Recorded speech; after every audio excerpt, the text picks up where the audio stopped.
En fait, quand on m'a appelée, je m'y attendais absolument pas.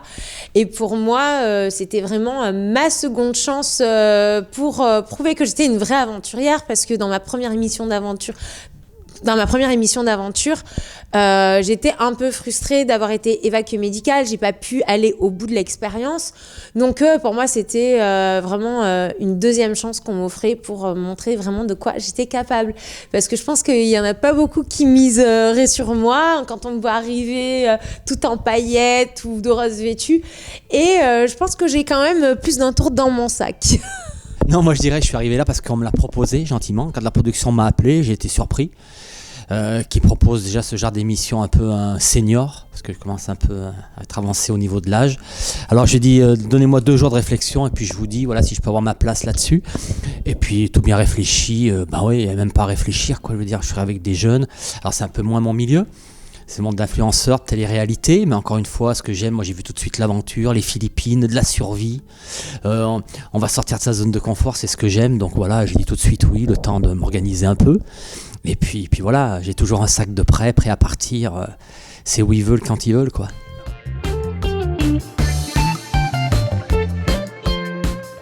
Et ben moi, ce que j'ai senti de différent, forcément, dans ce milieu, c'est que ça s'engueule pas mal.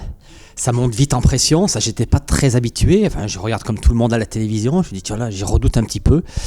Et puis moi je redoutais surtout, c'est de savoir avec qui j'allais partir et revivre encore une aventure de survie avec quelqu'un que je connaissais pas. Donc c'est tout feu tout flamme. On ne sait pas sur qui on peut tomber encore une fois. Et ça vaut le coup, ça le mérite d'être vécu, quoi. Voilà, je voulais le vivre au moins une fois dans ma vie. Peut-être je vais le revivre encore une fois. Mais c'est un peu spécial, c'est vrai. Et voilà, j'ai eu la chance de tomber sur un binôme qui a dit tout haut ce que je pensais souvent très bas. Mais voilà, elle a fait le job, parce que moi je suis absolument pas stratégique. Absolument pas stratège, je sais pas trop ce que c'est. Et puis, donc Jennifer s'en est chargée, et puis elle l'a bien fait, et puis voilà.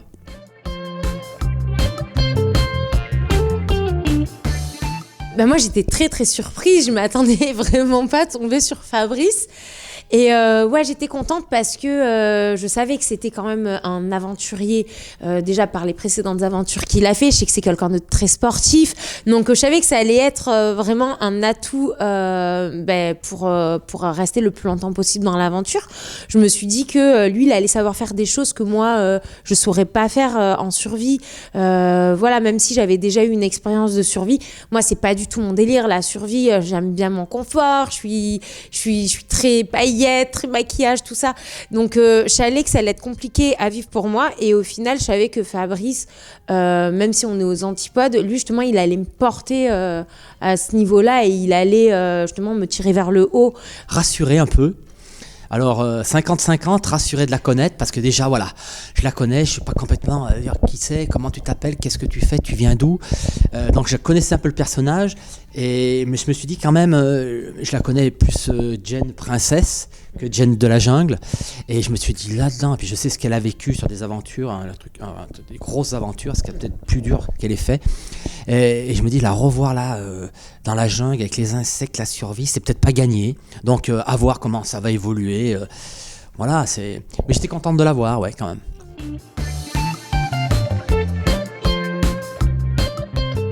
Et la cohabitation, il y a eu des hauts, il y a eu des bas. C'est moins évident quand justement on se découvre en aventure, qu'on se connaît pas, même si on avait fait 2 émissions ensemble, mais c'était sur de la courte durée, c'était un dîner presque parfait, c'était pas du tout le même type d'aventure. Et là vraiment on est dans le dur, on est dans la survie, donc c'est de suite en fait le moindre petit truc qui peut venir gêner notre confort, notre mental, en fait ça peut vite partir en étincelle. Donc c'était haut en couleur notre binôme. On a vécu pas mal d'épreuves, il y a eu des hauts, des bas, des très bons souvenirs, des moins bons souvenirs, mais je regrette en rien cette aventure. Mais ce qui est drôle, c'est que notre binôme il est complètement atypique. parce que voilà, on est aux antipodes, ça pourrait être ma fille sans parler de ça, mais je veux dire, on vit pas la même vie, on n'a pas les mêmes objectifs, ça se respecte, chacun sa vie, c'est pas le problème, mais de là à vivre ensemble pendant des semaines dans une cabane en bois, sans intimité, sans confort, sans hygiène, sans rien, ça peut être compliqué au quotidien, avec la faim, avec l'humidité, avec les insectes, parce qu'on a été quand même vraiment, on n'a pas été épargné au niveau des insectes, et les images parleront d'elles-mêmes, vous verrez. Et c'est vrai que ça fait un tout qui peut prendre des proportions dramatiques, surtout quand on se connaît pas, parce qu'on se respecte quand même, on n'a aucun lien d'affinité. Donc des fois, quand on est un couple ou un frère et un soeur, on va s'engueuler, puis après un petit bisou, on va se rabibocher. Là, c'est pas le cas, on se connaît pas, donc on se respecte quand même.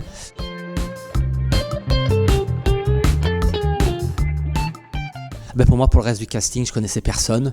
Quelques-uns de vue, comme tout le monde, à la télé, mais absolument personne, non, à part ma Jennifer. Donc c'est pour ça que je la regardais que pour moi.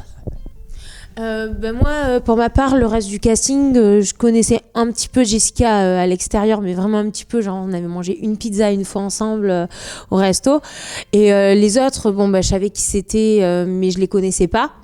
Donc non, pas d'a priori. J'étais même plutôt contente parce que y avait pas les gens que je détestais. Donc du coup déjà, je me suis dit c'est un bon départ. Il y a pas mais les gens que je redoute, donc c'est cool.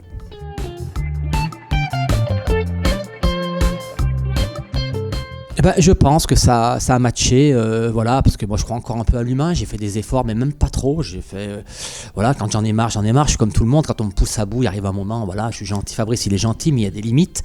Mais encore une fois, voilà, chacun avec sa personnalité, j'ai des gens que j'avais envie de revoir à la sortie, hors émission, d'aller les voir, il y en a qui habitent à Marseille, d'autres à Paris, d'autres beaucoup dans le sud quand même. Et franchement c'est ça, j'ai fait cette émission aussi pour le côté humain de la chose.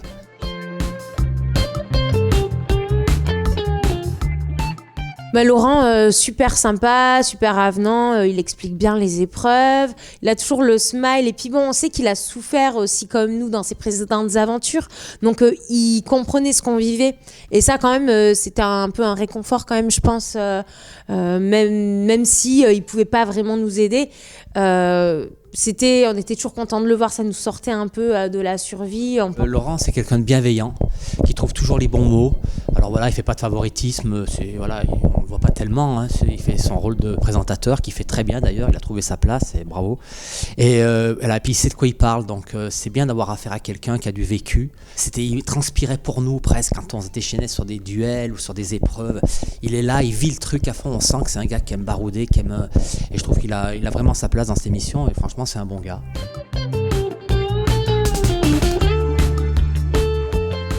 Non, personnellement, j'ai vraiment beaucoup souffert.